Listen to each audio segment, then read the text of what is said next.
Good morning, everyone. Thank you for joining our session today. We're just going to wait for a couple more people to join before we kick off.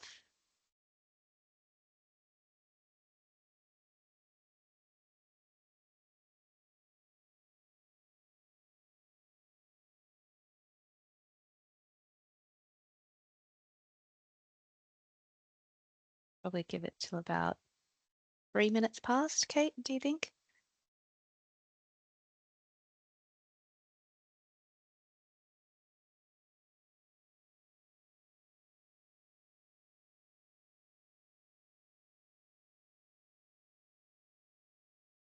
Yep, that should be fine. Where are we at? We're at 33. 30 people. Okay.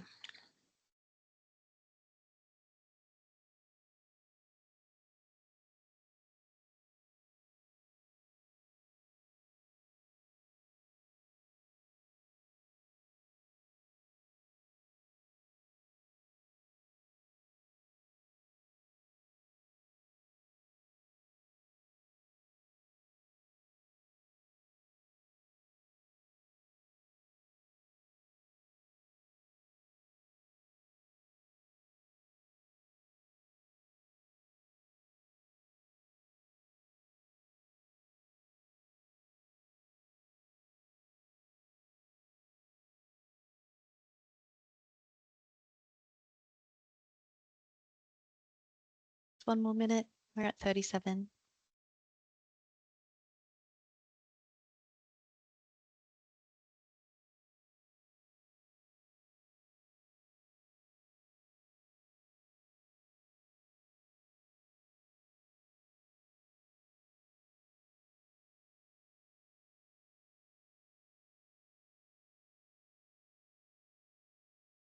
All right. Maybe we should kick off. We'll get started? Sure. Yeah. Okay, so good morning, everyone, and welcome to today's information session where we will be talking about the upcoming end of two exemptions that will affect certain single-use plastic products. Just so you know, this session will be recorded for future viewing, but we also have some guidance pages related to these topics readily available on our website. We'd like to begin with an acknowledgement of country. If you know the traditional name for where you are at the moment, feel free to pop it in the chat. I would like to acknowledge the traditional custodians of this land and their connections to land, sea, and community. I personally live and work on Gadigal land, but recognise that we are meeting virtually from all different lands this morning. I pay my respects to the elders past and present and extend that respect to any that may be among us today.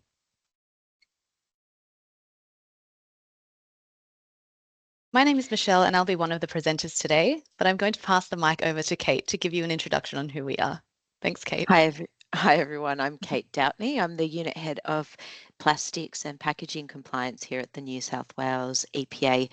I wanted to tell you a little bit about our team and our approach to regulation, and also firstly acknowledge and thank the many industry organisations who have helped us in promoting this session today and joining us here today. So thank you to the NRA, ARA, AFGC, APCO, and others who have taken the time to assist us with this session. Our team, the Plastics Compliance Team, was established in New South Wales in order to regulate the New South Wales single-use plastic bans, which, as you know, came into effect in 2022 under the Plastic Reduction and Circular Economy Act. So prior to the bans commencing and then immediately after, our team did a lot of work in conjunction with the NRA as well in educating businesses about the upcoming bans. And we continued that approach after the bans have been in place. And so since then, we've done around 920 inspections, monitoring compliance and getting out there and talking to businesses and raising awareness in the community. We are focused on a holistic approach to regulation, beginning with education. And you can see there the EPA's regulatory framework. We also regulate the packaging obligation. So that's the Part 8 of the waste regulation in New South Wales, which is our state legislation that's related to the used packaging NEPM. And we work closely with APCO and the other states and territories to help brand owners meet their obligations under the NEPM there. We've got our email address there below. If you have any questions for us or would like to get in touch, we'd be happy to hear from you. Back to you, Michelle. Thank you. So today we will be going over the 2 exemptions in a bit of detail. We also invited our audience to pre-submit any questions or topics that you wanted us to discuss in today's session, and these have been considered when preparing today's content. We'll start off by giving some background context to the New South Wales single-use plastic bans currently in place for those that might not be familiar, and then we will discuss the ending exemptions, which are the end of the exemption for plastic lining on paper plates and bowls without lids. From the 1st of November 2024, you will no longer be able to supply these items. And the end of the exemption for single-use plastics that have been integrated into the packaging of certain food and beverage products. This ban update will take place from 1st of January 2025. We will also have a short amount of time to talk about the recently released plastics paper titled New South Wales Plastics: The Way Forward. It was released earlier this month and is currently open for community consultation. Although we have had some questions pre-submitted to us, which we will cover, there will still be room for more questions at the end. Please reserve any questions you may have for this time. You may also write questions in the Q&A forum at any time. But please note that we will not be able to answer questions related to specific products in this session. If you do need advice about your own specific products, please send us an email. We will then wrap up in about 45 minutes to an hour. And just noting, we've left the cameras and mics off for now, but when we get to the Q&A section, we can pop that on so you can raise your hands or put your questions in the Q&A. Thank you. So what is currently banned? As you all may be aware, in 2022, a number of problematic single-use plastic items were banned across the state.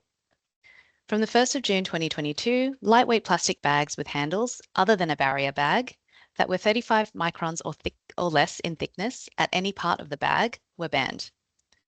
From the 1st of November 2022, the ban extended to include the following: single-use plastic straws, stirrers, cutlery, including chopsticks and sporks, plates, bowls, excluding those with spill-proof lids, expanded polystyrene food serviceware, including cups, clamshells, plates, and bowls, and cotton buds and certain rinse-off personal care products containing plastic microbeads.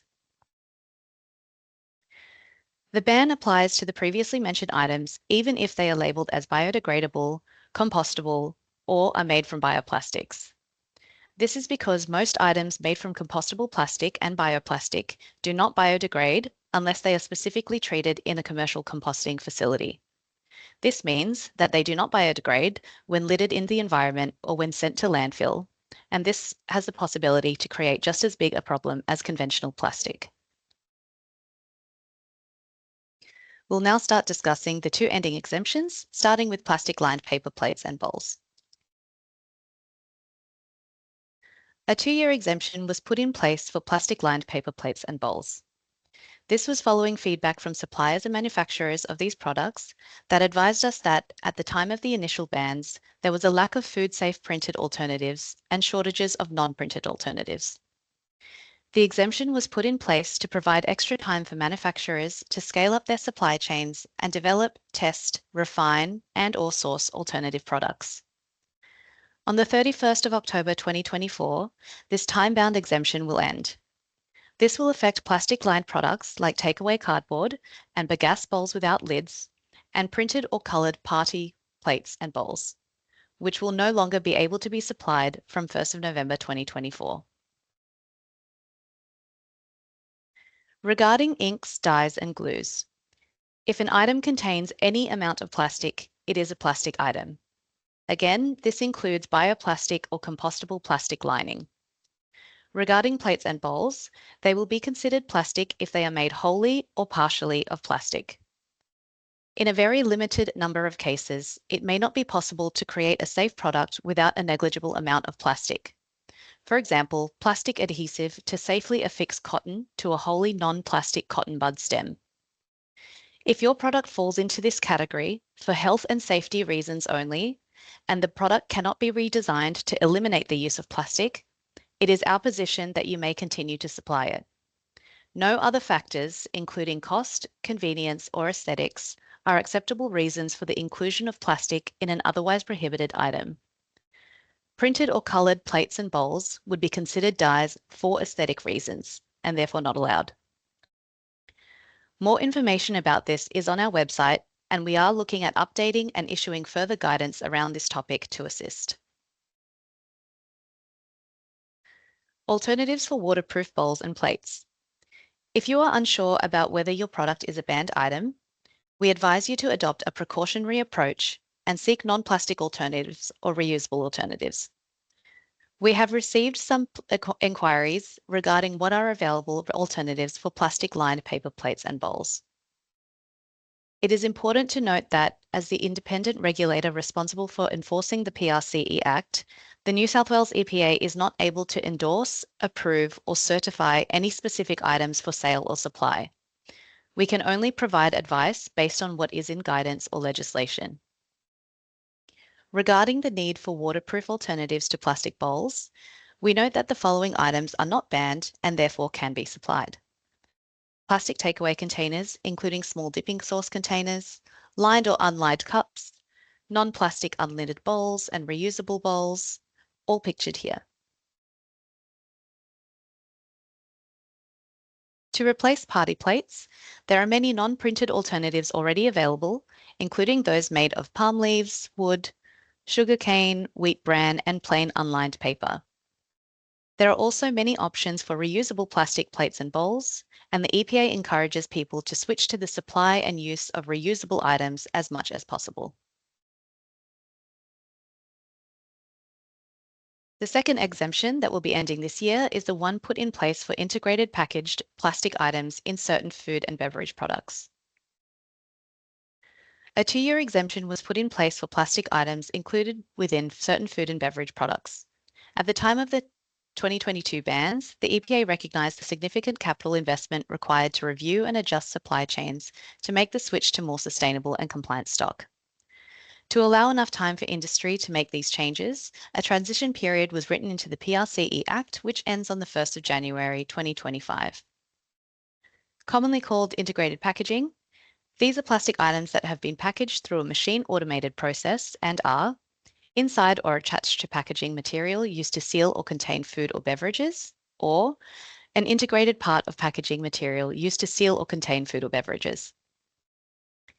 Common examples pictured here included expanded polystyrene or EPS cup containing dry noodles, a plastic straw attached to a juice box, or a yogurt cup that includes a spoon. From the 1st of January 2025, you cannot supply these items, even if the product was manufactured before this date. Please note, food or beverage products that include prohibited plastics by hand are already banned. Say, for example, beverage products that have a separate box of plastic straws that would have come with the bulk pack of beverages, but that customers take individually when purchasing the beverage. The straws are already banned and should not be supplied freely on the shelf. We have seen existing products like this while out on the field, so it is worth noting. We also note that some may have been confused by all EPS bowls being included in the ban, whether or not they have lids. Expanded polystyrene, or EPS foodware, including cups, plates, bowls with or without lids, and trays, have been banned since November 2022. The integrated packaging exemption allows for the supply of EPS foodware that packages food and drink products using a machine automated process only. Therefore, when this exemption ends on the 1st of January 2025, all integrated packaged EPS foodware will be banned. Again, this will include cups and bowls with or without lids. This is because EPS foodware is banned under a different legislative provision to the provision which bans only certain single-use plastic items, such as bowls that aren't designed or intended to have a spill-proof lid, whether separate or attached.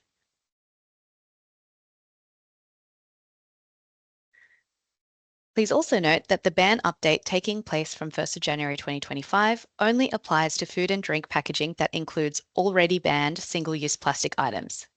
That is, not all food and drink packaging made of plastic is banned.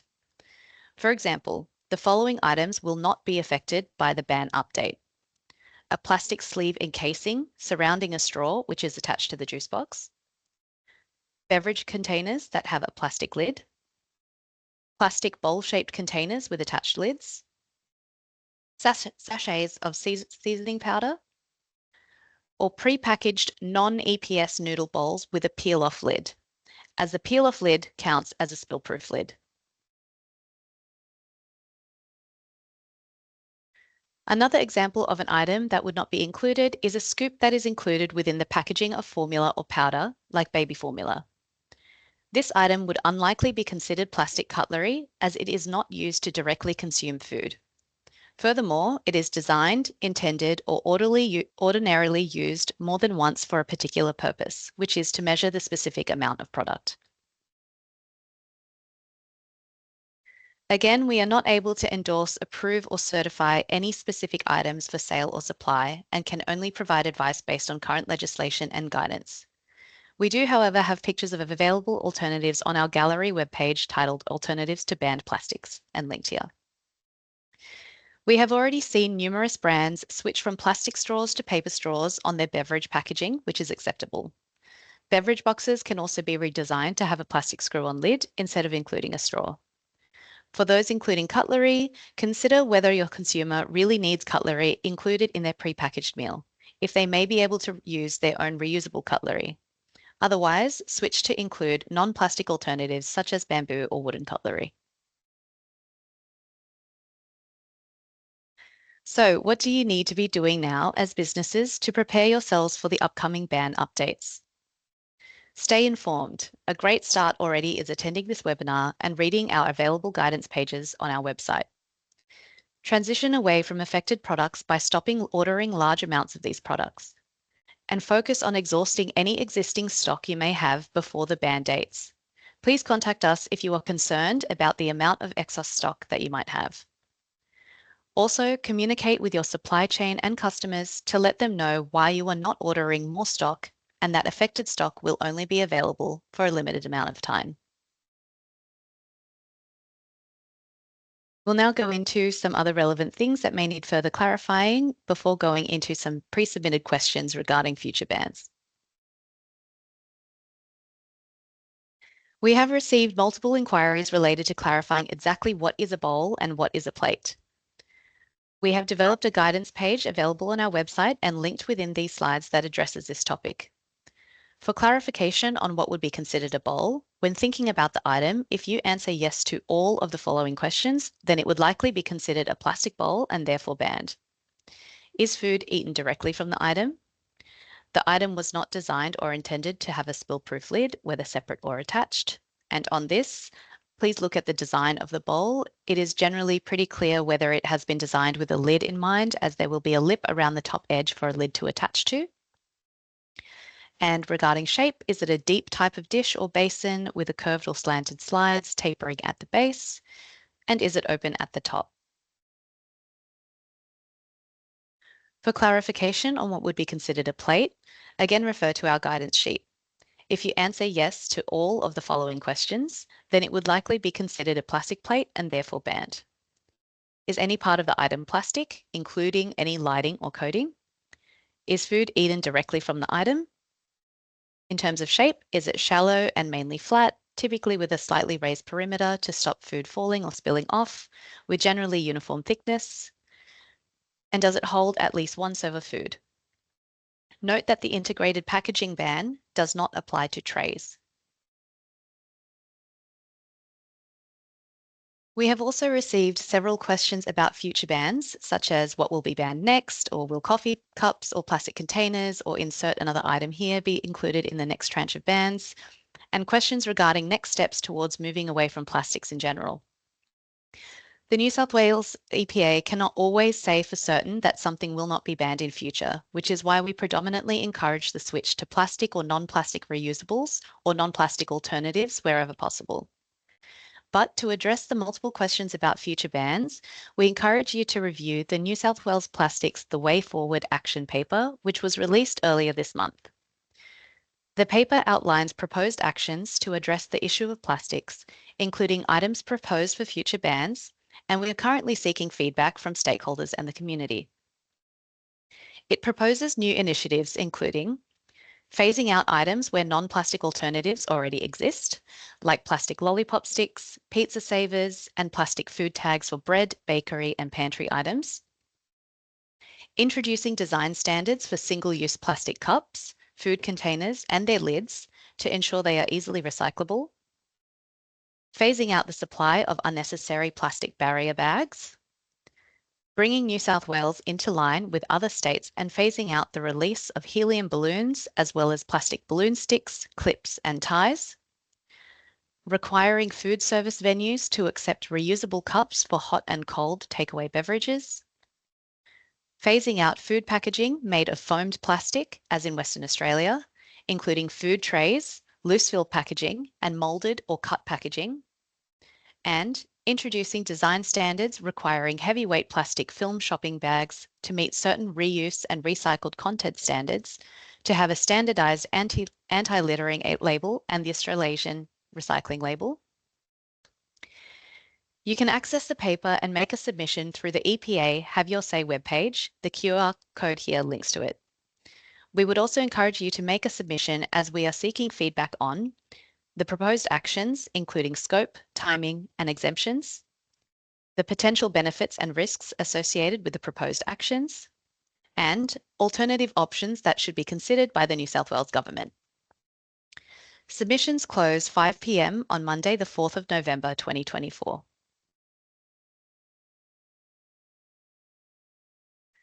I'm now about to pass over to Kate as we take some more questions on. Please raise your hand or use the Q&A chat tool to post a question, but I'll begin by reading out a couple of questions that were pre-submitted to us to get the ball rolling. So Kate, one of the first questions we received was regarding business strategies. How can businesses take a leading role in shaping sustainable practices and also ensure that they are not financially penalised for their efforts? Sure, thanks, Michelle. So we do recognise and appreciate that many businesses want to take a lead in shaping sustainable practices, and that bans are only one part of the whole picture to achieve this. So looking at the waste hierarchy and building in practices that support avoidance, reducing and reusing when it comes to product development is really essential. As mentioned earlier, our team also works with the other states and territories on packaging obligations, which are another important part of regulatory requirements to achieving and shaping sustainable practices. So reaching out to us and to APCO if your business has brand owner obligations, to help achieve and use some of the tools that are available in meeting the NEPM obligations can also work towards this. Regarding cost efficiency, the Commonwealth last week, recently announced the commencement of consultation on national packaging reforms, which aims to address some of the issues and inequalities about reaching and promoting sustainable practices. Now, the consultation for that will be open soon, as I understand, and I'll just pop a link in the chat for that as well. So I would encourage you to have a look at their website on the national reforms and to have your input into that forum as well. Finally, at a state level, the New South Wales EPA obviously encourages businesses to adopt and promote reusability wherever possible and by reducing the supply of disposable products.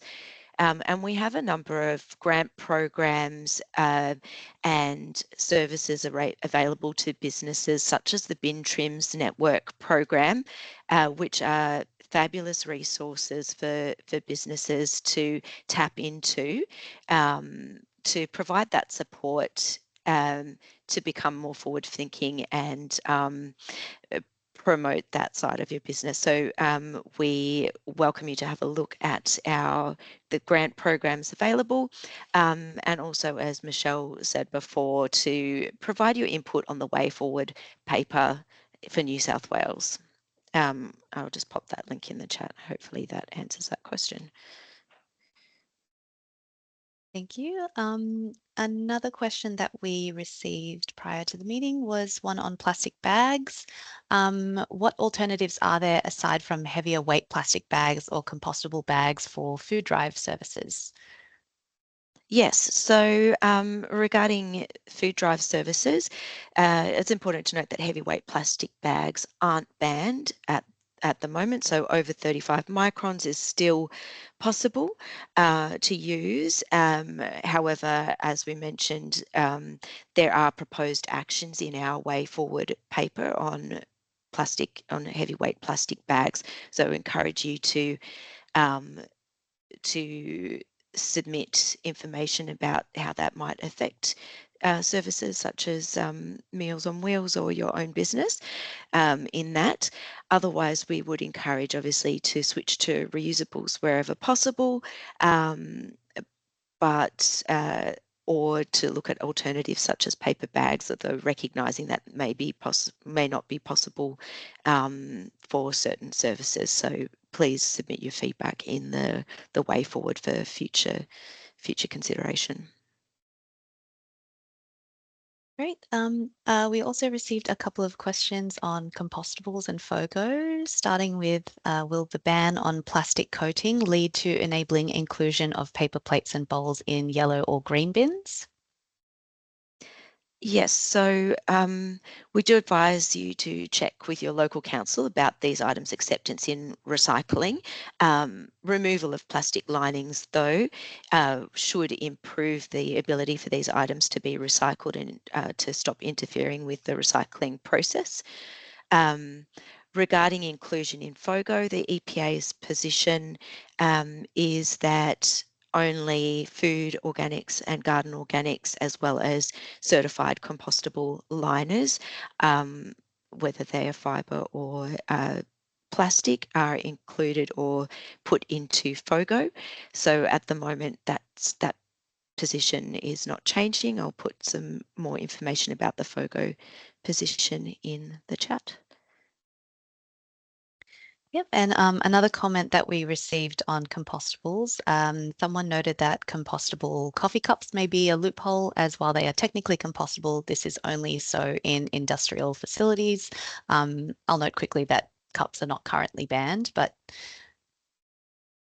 Yes. So that's right. Coffee cups are not currently banned, and while some states have moved towards a ban on cups but allowed compostable cups and lining.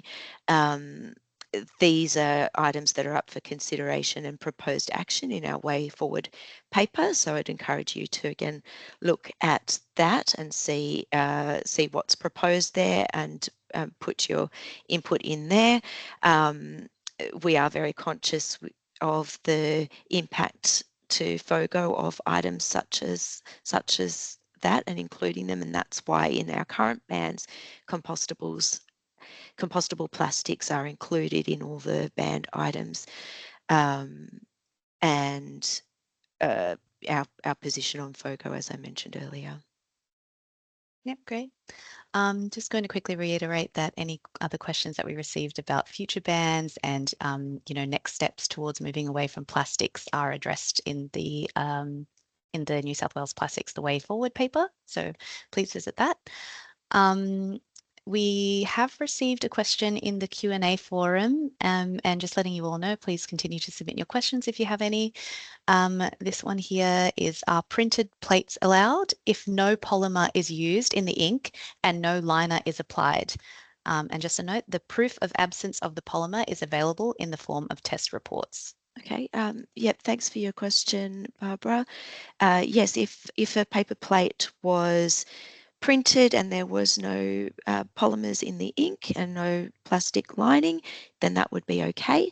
We we have quite a few guidances. So, and I saw a question in the chat earlier about sharing the resources. Uh, we will make the recording available, and we can send that, because we have all your registration details, we can compile all the resources that we've sent and send that through to everyone in attendance today afterwards. There is a guidance on what is a plastic. So that sort of goes into more detail about the polymers and so on that would be considered plastic. Thank you. We've just received another question from Linda. Linda McNeil, are large stores exempt from selling party plates? For example, themed plates like Frozen or Spider-Man sold at places like Spotlight and Woolworths. Thanks, Linda. The only exemption in place on plastic-lined paper plates and bowls is the one that is currently in place until the end of October. So following that, if those types of themed plates do have plastic in them, either in the form of inks and dyes or in the lining, then they would be considered a banned item. Oh, we have a question from Marza Valdik. Sorry if I butchered that pronunciation, but when will Bin Trim Networks grants open? Oh, good question. Hi, Marsha. Um, I will have to find that out and get back to you. And let me just, if someone can raise their hand, Unmute. Yep. unmute. Yep, allow mic.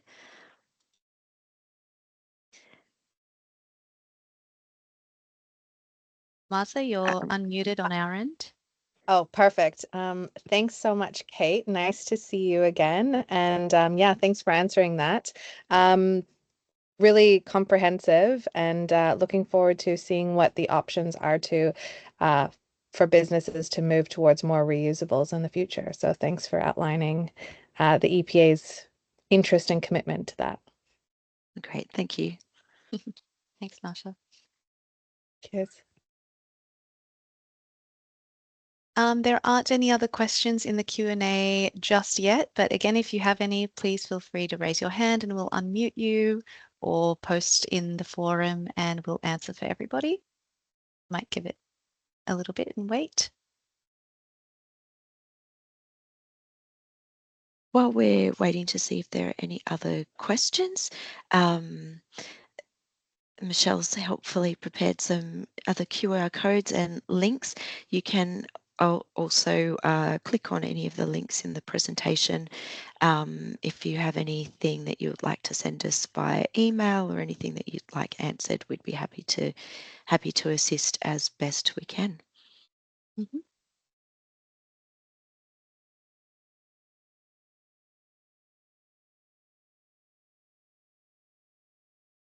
Oh.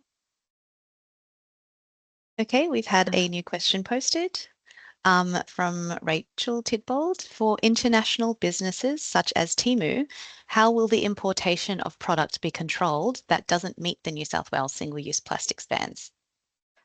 Thanks for asking that, Rachel. So one of the things that my team has been doing since the commencement of the bans is not only monitoring in-person businesses, but we do also recognise that the online space is a really big market for goods. So over the past year, myself and my team have met with the operators of 19 online marketplaces, such as eBay, Meta, Gumtree, Amazon, and so on, to educate them about the plastic bans and work with them about putting measures in place to make sure that banned items aren't or can be controlled on their sites. So that is an area that my team is actively monitoring and working with online marketplaces.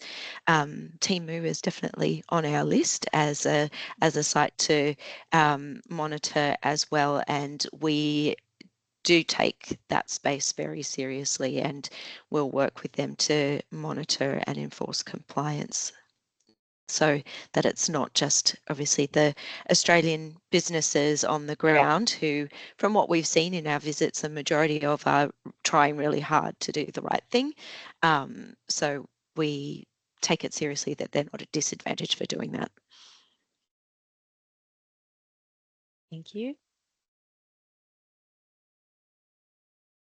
Are there any other questions?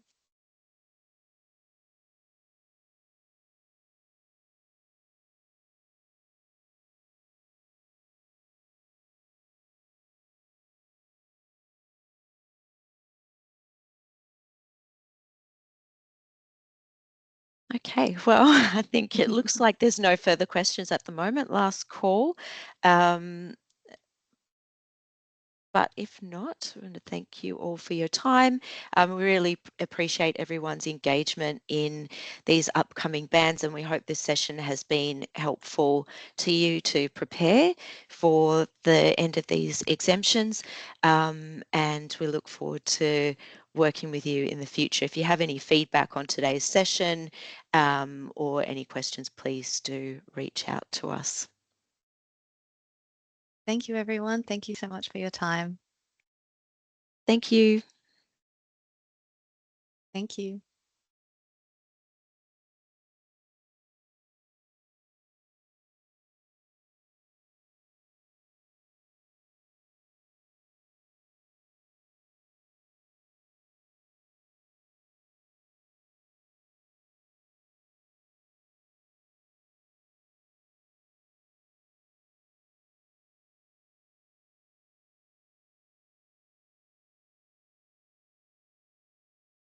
I'll just end the meeting now. Thank you, everyone. Bye.